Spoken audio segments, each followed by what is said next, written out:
जय रीड। आज की इस वीडियो में मैं बात करने वाला हूं टाइप्स ऑफ डेटाबेस के बारे में। सबसे पहले मैं बता देता हूं कि डेटाबेस होता क्या है। तो database is a systematic collection of data, यानी कि डेटा को हम लोग सिस्टमेटिक वे में, एक प्रॉपर वे में कहीं पे एक जगह पे स्टोर करके रखते हैं, उसी को हम लोग बोलते हैं सिंपल भाषा में डेटाबेस। आज का जो मेन मुद्दा हम लोग का है वो है कि इसके सारे टाइप्स को हम लोग डिटेल्स में देखें एग्जाम्पल के साथ। तो मैं इस वीडियो में जितने भी यहाँ पे मैं जो है कि अलग अलग डेटा टाइप लिखा हूँ, सारे को मैं जो है ना डिटेल्स में बताने वाला हूँ एग्जाम्पल के साथ। तो सबसे पहला जो है कि सेंट्रलाइज्ड डेटाबेस, दूसरा है distributed database, no SQL database, cloud database, relational database, network database, object oriented database और हायरार्किकल डेटाबेस। अगर हम बात करें कि हम लोग पढ़ रहे हैं कि डेटाबेस मैनेजमेंट सिस्टम, तो हम लोग ज़्यादा इसमें जो है सबसे ज़्यादा जो पढ़ेंगे वो रिलेशनल डेटाबेस के बारे में पढ़ेंगे, लेकिन सभी के बारे में हमें आइडिया होना जरूरी है। तो चलिए हम लोग देखते हैं एक एक डेटाबेस को, तब जाके हमारे माइंड में जो भी कंफ्यूजन होगा टाइप्स ऑफ डेटाबेस के बारे में सारे के सारे क्लियर हो जाएंगे। तो पहला डेटाबेस है सेंट्रलाइज्ड डेटाबेस। सेंट्रलाइज्ड डेटाबेस में क्या होता है कि एक सेंटर में डेटाबेस होता है और यहाँ से जितने भी हमारे क्लाइंट होते हैं, या कहे कि जहाँ पे हमारे बिजनेस लोग यूज करते हैं, वो सारे के सारे यहाँ से डेटा को, इसमें डेटा को जो है ना कि अपडेट भी करते हैं, डेटा को स्टोर भी करते हैं और यहाँ से डेटा को रिट्राइव भी करते हैं। तो in the future if you are going to start a business and you are thinking our business is a like a startup, you are not investing lot of money, so that time you will be implement one single database, from there will give access from the everywhere. मतलब जब आप business start करेंगे तो आप एक single जो है ना कि एक कहीं लोकेशन पे रखेंगे डेटाबेस और वहां से सभी जगह पे आप एक्सेस देंगे। लेकिन इसका डिसएडवांटेज ये है, और आजकल मार्केट में जो है जो बड़े बड़े बिजनेस है, आपका भी फ्यूचर में बिजनेस बड़ा होगा तो आप इसे यूज नहीं करेंगे, क्योंकि अगर सेंट्रल डेटाबेस खराब हो जाता है तो जो है आपका बिजनेस में नुकसान होने की संभावना होता है। तो चलिए, लेकिन ये तो हम टाइप पढ़ रहे हैं, लेकिन इसका मैं जो डिसएडवांटेज भी बताने का प्रयास किया।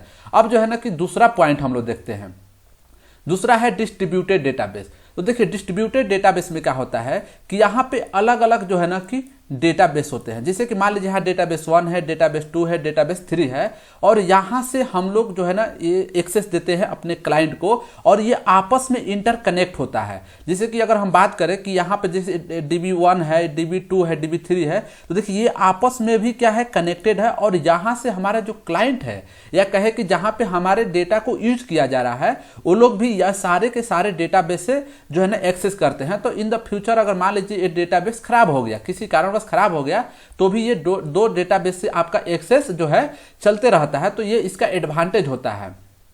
अब इसमें डिसएडवांटेज ये होता है कि ये क्या होता है, थोड़ा कॉस्ट इसमें ज्यादा होता है।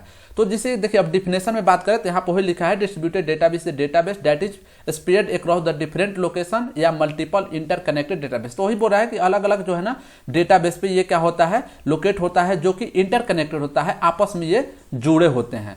जो सेकेंड है, थर्ड वन है नो एसक्यूएल डेटाबेस।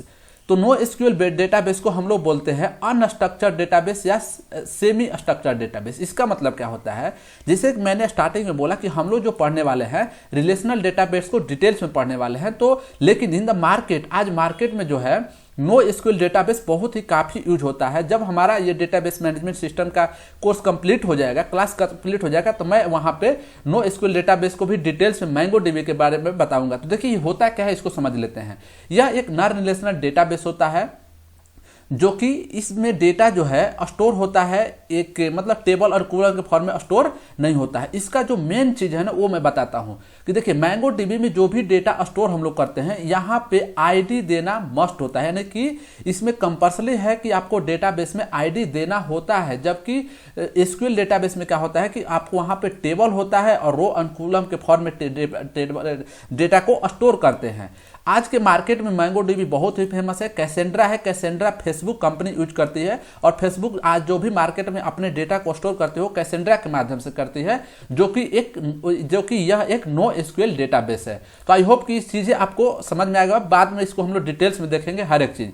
अगला जो डेटाबेस है वो क्लाउड डेटाबेस है। अब इसका तो बात ही मैं क्या करूं, आज के ज़माने में मार्केट में जो क्लाउड डेटाबेस है ये इतना बूम मचाया है कि आज हर एक कंपनी जो है ना इसके ऊपर शिफ्ट हो जा रही है मार्केट में। जैसे AWS है, अमेजन वेब सर्विस है, एज्यूर है, या जीसीपी है, क्लाउड सर्विस, बहुत सारे डेटा जो है क्लाउड सर्विसेज प्रोवाइडर जो है वो लोग बोलते हैं कि आप जो है ना कि क्लाउड डेटाबेस यूज कीजिए, ये इतना सस्ता होता है कि आज बड़ी से बड़ी कंपनी भी इस पर स्विच कर जा रही है। ठीक है, तो ये क्या करता है कि ये होस्ट कर देता है अपने डेटाबेस को क्लाउड कंप्यूटिंग पे, जो कि बहुत ही फ्लेक्सिबल होता है, बहुत ही स्केलेबल होता है और बहुत ही चीप होता है। और ये इंटरनेट के माध्यम से, via the internet you can access from the anywhere, he just saying you can access data from the anywhere any time, मतलब बोलता है कि कहीं भी, कहीं से भी, कभी भी आप डेटा को अपना एक्सेस कर सकते हैं अगर आप क्लाउड डेटाबेस यूज करते हैं तो। लेकिन उसके लिए एक जरूरी है,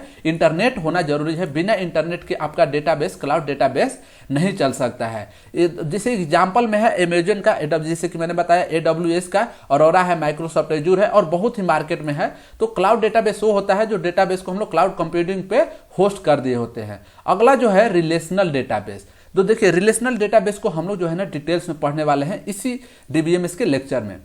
तो रिलेशनल डेटाबेस क्या होता है, ये जो होता है स्ट्रक्चरल डेटाबेस होता है, यानी कि हमारे पास टेबल को क्रिएट करना हमें जरूरत होता है। हम टेबल के फॉर्म में ही डेटा को स्टोर करते हैं, जिसे कॉलम और रो के फॉर्म में डेटा को स्टोर करते हैं, जिसमें हम लोग डिटेल्स में पढ़ने वाले हैं। माई एसक्यूएल को डिटेल्स में पढ़ेंगे, लेकिन इसका एग्जांपल और भी है, जैसे पोस्टग्रेसक्यूएल है, माइक्रोसॉफ्ट एसक्यूएल सर्वर है।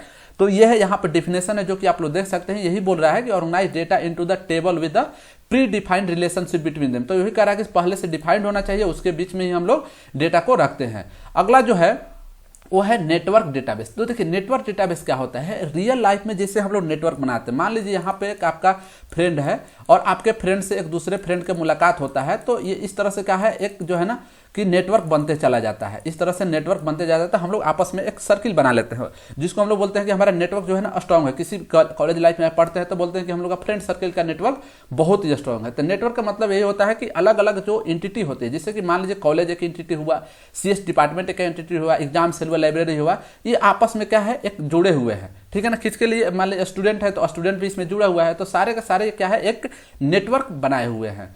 अगला जो है ऑब्जेक्ट ओरिएंटेड डेटाबेस। ये इसमें क्या होता है कि ऑब्जेक्ट ओरिएंटेड डेटाबेस में सभी के सभी डेटा जो है ना ऑब्जेक्ट के फॉर्म में स्टोर होता है। अगर आपने जावा पढ़ा है, जावा प्रोग्रामिंग लैंग्वेज, तो वहां देखे होंगे कि हर एक चीज ऑब्जेक्ट के तौर पे होता है। तो अब बात आती है कि सर ऑब्जेक्ट क्या होता है, तो रियल वर्ल्ड एंटिटी को हम लोग क्या बोलते हैं, ऑब्जेक्ट बोलते हैं। ठीक है, जैसे यहाँ पर एग्जाम्पल है DB4O या ऑब्जेक्ट DB। अगला जो है ना हायरार्किकल डेटाबेस।